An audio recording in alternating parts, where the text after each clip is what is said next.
Selamat malam saudara yang dikasih Tuhan, kita berjumpa lagi dalam Syafaat Malam GKI Gading Indah. Nah, adakah di antara saudara yang memiliki hewan peliharaan di rumah? Entah itu anjing, kucing, mungkin burung perkutut, burung kutilang, apapun itu, atau ikan.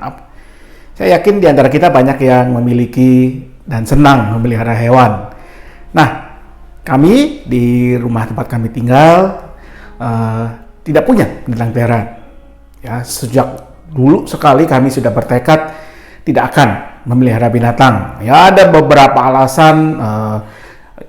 Meskipun kami senang juga dengan binatang, tapi kami merasa memiliki hewan peliharaan itu punya banyak kerepotan. Ya, mungkin dulu kami sering keluar kota, lalu bagaimana siapa yang mengurus.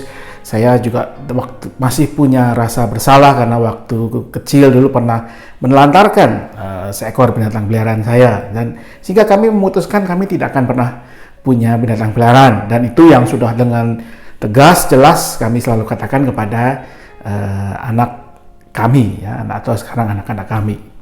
Nah, namun kira-kira mungkin beberapa tahun terakhir putra kami yang besar mulai tertarik dengan binatang. Ya, dia rupanya mewarisi kesenangan saya akan menonton acara-acara dokumenter atau yang bersifat pengetahuan. Tapi kalau saya lebih suka dokumenter tentang sejarah, perang, hal-hal seperti itu. Dia sangat suka dengan dokumenter tentang dunia fauna, ya, dunia binatang. Entah dari National Geographic, Discovery Channel, Animal Planet, dan sebagainya. Dan sekarang tentunya di YouTube, dan dia mulai senang dengan binatang peliharaan. Dan berkali-kali sejak beberapa tahun terakhir dia menanyakan boleh nggak dia punya binatang peliharaan. Dan setelah memasuki masa pandemi ini tekadnya itu makin bulat, saudara. Dan celakanya buat kami, yang dia minta bukan cuma sekedar binatang peliharaan. Maksudnya bukan anjing atau kucing atau ikan, ya. Tapi karena dia sangat senang sekali menonton acara siaran entah televisi atau dari YouTube tentang reptil, maka dia punya cita-cita ingin memelihara binatang ini, ya. Namanya leopard gecko atau tokek. Ya, ini asalnya dari Pakistan.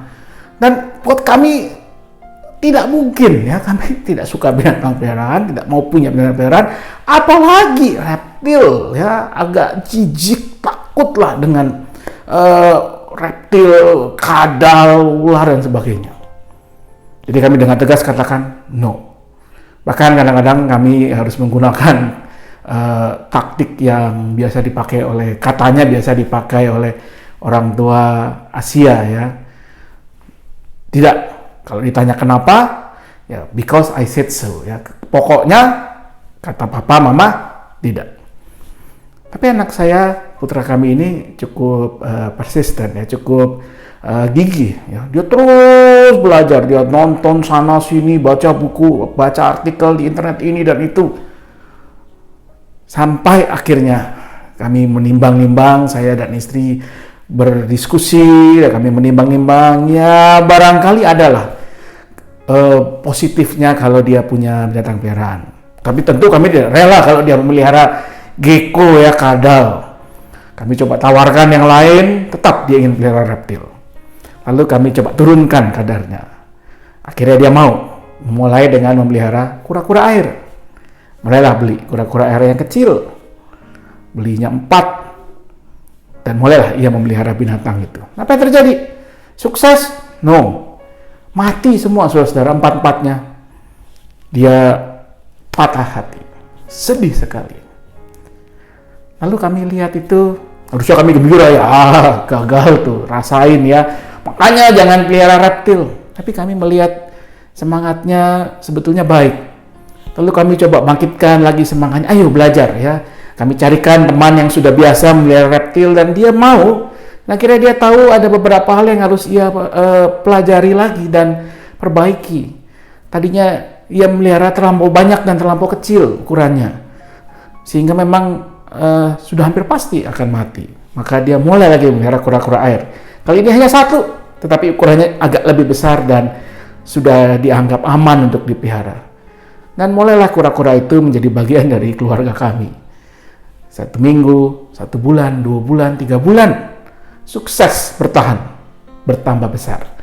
Maka dia mulai bertanya, boleh nggak aku pelihara gecko? Wah, kami bergumul berat sekali, ya, karena kami sebenarnya tidak suka. Tapi kami melihat bahwa dia begitu bersemangat, dia mau belajar dan dia tidak main-main. Dia tidak mau memelihara sebelum memastikan semua yang diperlukan dia punya, tempat yang layak, bagaimana makanannya, dan seterusnya, dan seterusnya. Beberapa kali saya menemaninya menonton channel YouTube yang suka ia tonton tentang binatang ini, tentang reptil ini, binatang orang suka sebut dengan istilah exotic pets ya. Dan rupanya channel itu cukup baik ya, biarpun gaya pembawaannya agak urakan, nyentrik, tetapi yang pembawa acaranya memang dia sangat menguasai bidang itu dan sangat edukatif. Sehingga kemudian kami pikirkan, ya sudahlah, kita berikan kesempatan.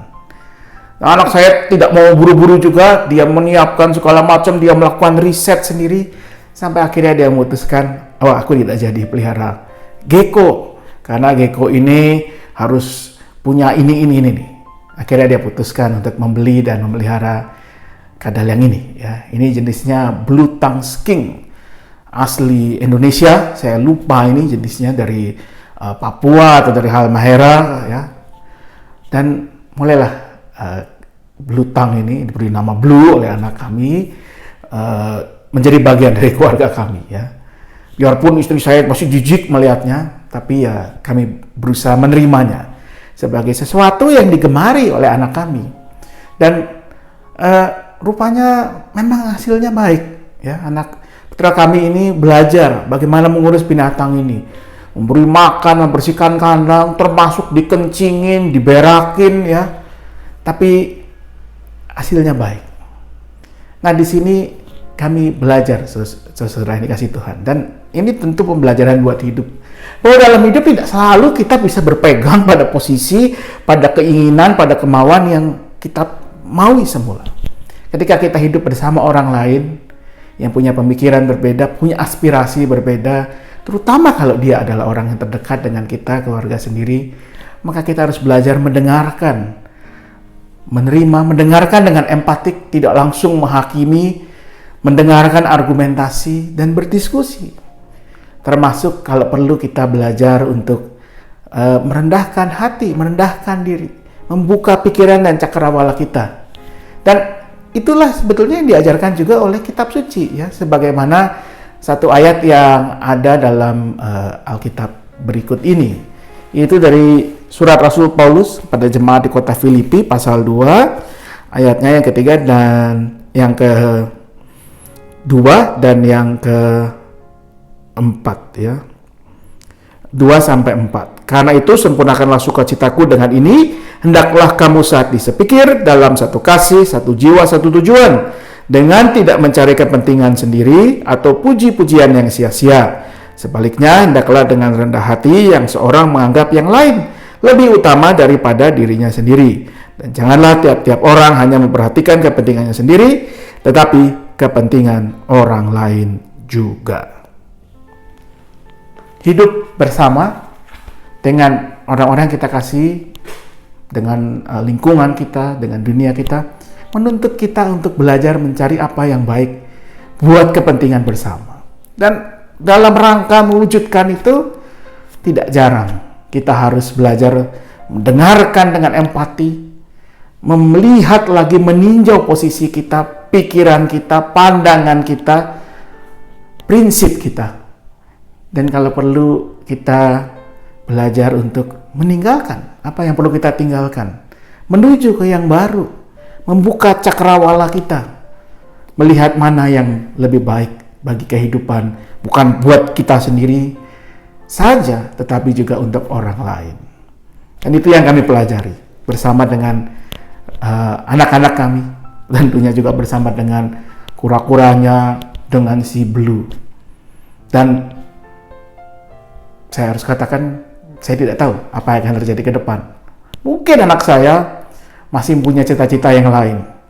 Dan dia sudah pernah bilang sih, dia kepengen punya Ular, saudara-saudara. Aduh, ini untuk yang satu ini kami masih sangat strict. No, tidak. Tidak boleh. Kalau kamu nanti sudah tinggal sendiri, terserah. Tapi ya, siapa tahu kalau kita semua mau saling belajar, mendengarkan, berdiskusi, dan mencari apa yang baik untuk bersama. Kiranya kita semua boleh belajar menjadi pendengar-pendengar yang empatik, melihat apa yang kita pegang, dan kalau perlu kita berpindah posisi mencari apa yang baik untuk kehidupan bersama seturut dengan apa yang Tuhan telah ajarkan. Kiranya Tuhan menyertai kita selalu. Mari kita berdoa. Ya Tuhan, kami bersyukur bahwa dalam kehidupan kami Tuhan menganugerahkan berbagai macam orang yang ada di sekitar kami. Mereka yang menjadi tetangga, teman kerja, teman dalam kehidupan persekutuan, bahkan terutama tentunya keluarga kami. Namun kami sadar mereka punya keunikan masing-masing dan tidak selalu sepikiran, sejalan, seprinsip dengan kami. Dan kadang perbedaan-perbedaan itu kami hadapi dengan frontal, dengan keras, dengan tetap berpegang teguh pada apa yang ada pada diri kami. Namun hari ini kami belajar mengenal dari firman Tuhan bahwa kami dipanggil untuk mencari apa yang baik untuk kepentingan atau kehidupan bersama, bukan hanya untuk diri kami sendiri, bukan hanya untuk kemauan atau kehendak kami sendiri. Karena itu ajar kami merendahkan diri dan hati, mendengarkan dengan sungguh-sungguh, dengan empatik, dan bahkan ajar kami juga untuk mau selalu menelaah, melihat ulang posisi, pikiran, ataupun prinsip kami. Sehingga kami pada satu waktu kami mau rela bergerak ke posisi yang berbeda demi kebaikan kehidupan bersama. Berikan kepada kami pikiran yang jernih, yang mau terbuka terhadap kehendak Tuhan, bukan hanya berpegang pada kemauan kami sendiri. Kami mau berdoa ya Tuhan untuk kehidupan berbangsa dan bernegara dengan segala perbedaan yang ada, dengan segala keunikan kami sebagai bangsa, baik perbedaan dalam hal keyakinan, pandangan politik, etnis, suku, keadaan sosial. Biarlah semua selalu kami tidak jadikan suatu penghalang untuk mencari apa yang baik bagi kehidupan bersama. Khususnya di tengah pandemi, di tengah berbagai tantangan yang ada yang dihadapi oleh bangsa kami. Demikian juga dalam kehidupan kami bergereja, tidak selalu kami sejalan dengan semua orang, dan selalu kami sepikiran dengan setiap kelompok yang ada dalam kehidupan bergereja. Tapi ajar kami untuk mau sungguh-sungguh mendengarkan satu sama lain, dan tentunya juga mau mencari apa yang terbaik bagi kehidupan bersama seturut dengan apa yang menjadi kehendak Tuhan. Kami mau berdoa untuk keluarga-keluarga di tengah situasi pandemi, di tengah berbagai tantangan yang harus dihadapi. Kami sadar perbedaan-perbedaan baik karakter, pemikiran, prinsip bisa bertambah runcing dan menimbulkan berbagai gesekan atau bahkan konflik. Karena itu berikan kepada setiap anggota keluarga kami kerendahan hati untuk mau saling mendengarkan, saling melayani, bahkan untuk mau bersama-sama berubah, mencari mewujudkan apa yang baik untuk hidup bersama. Kami mau berdoa untuk mereka yang bergumul dalam berbagai kelemahan fisik, mereka-mereka yang harus menjalani isolasi mandiri di rumah, maupun yang harus dirawat di rumah sakit karena pandemi ini. Biarlah Tuhan yang berikan pemulihan dan kekuatan, serta juga keluarga yang mendampingi. Kami berdoa untuk setiap pergumulan kami dalam pekerjaan, dalam masalah ekonomi, dalam studi anak-anak kami. Biarlah dengan hikmat Tuhan kami melewati segalanya. Inilah doa kami ya Tuhan. Kami mau menyerahkan diri kami menyerahkan istirahat kami malam hari ini hanya dalam satu nama, Yesus Kristus, Tuhan dan Juru Selamat kami yang hidup. Amin. Demikianlah syafaat malam kita pada hari ini. Selamat beristirahat. Kalau esok kita bangun, kita kembali bertemu dengan orang-orang sekitar kita, keluarga, teman, sahabat, tetangga, rekan kerja, siapapun itu. Mari kita belajar untuk menjadi pendengar-pendengar yang empatik, agar boleh mengerti, memahami, mendiskusikan apa yang baik untuk kehidupan kita bersama. Selamat malam, Tuhan memberkati selalu.